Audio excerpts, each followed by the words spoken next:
Hey everybody, today we're going to be making a pizza with custom sauce. Why? Well, because I'm home and I'm hungry and I'm bored. So, let's head to the kitchen.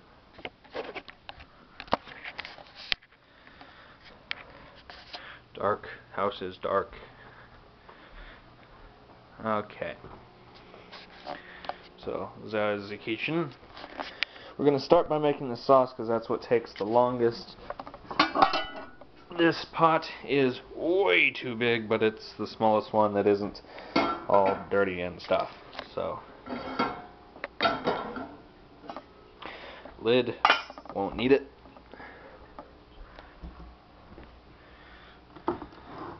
Definitely want to start with that. I'm not endorsed or sponsored or anything by them, but if you don't start with this, honestly, it's not going to turn out well. At least if you use this formula. So, we'll need that later. Can't do this left-handed. Actually, can't even do it single-handed at all. Let me put you here.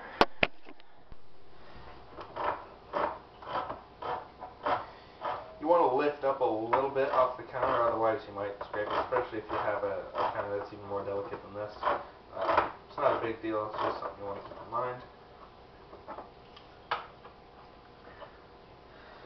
Okay, and then this is always a bit tricky. Helps if you have fingernails, but you want to get under that. There we go. I know I'm teaching you how to open canned food, but whatever. You never know. Take this thing off just so you don't have to deal with it. If your can opener just flat out gets rid of this thing entirely, you're luckier than I.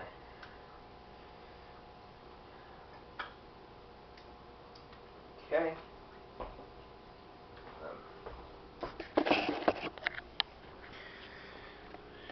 Then we simply pour the sauce into there. Shake it around a bit so you get everything. And we're going to want to crank this up to the balls. There's the balls. Not for very long, but just enough to get it bubbling eventually. Then we get our ingredients. We're going to need some pepper, salt, optional. Salt is optional. Yeah, it comes with quite a bit.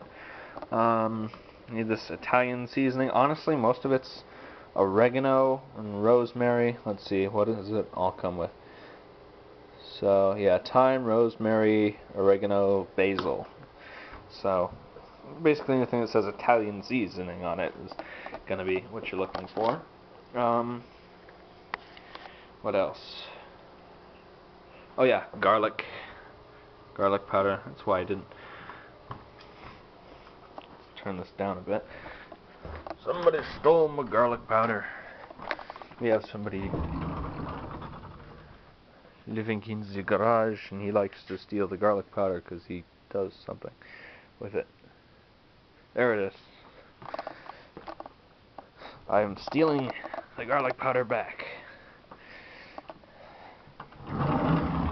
for it is mine. Okay. So now adding this stuff. No particular order it needs to be added in because it's all just going to get mixed up. Switch hands here. So, not too much of this. This is pretty gnarly stuff. There's some weaker garlic powder. I recommend using that. Really fine powder, really fine garlic powders, I find they work well. They tend to not be as nuts as the coarser stuff. And this Italian seasoning is, whoa, we have volcanic action. This is a new Italian seasoning, so I have to open the stupid seal. Make sure that no terrorists are putting terroristy stuff in our pasta sauce. God damn it.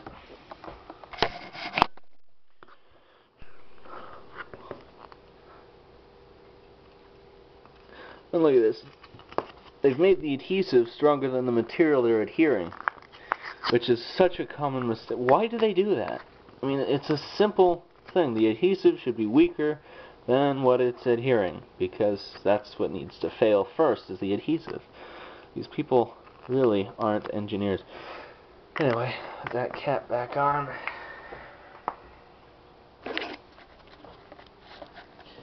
So you want to add quite a lot of this, because it's quite important. Quite a lot indeed. Pepper. I need to put you down for this as well.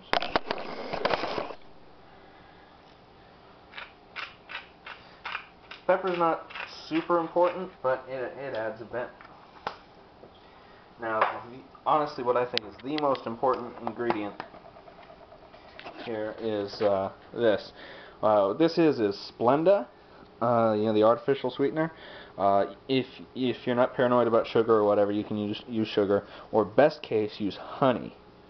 Either way, you want to use a fair bit of it, because it's sort of a sweet kind of formula.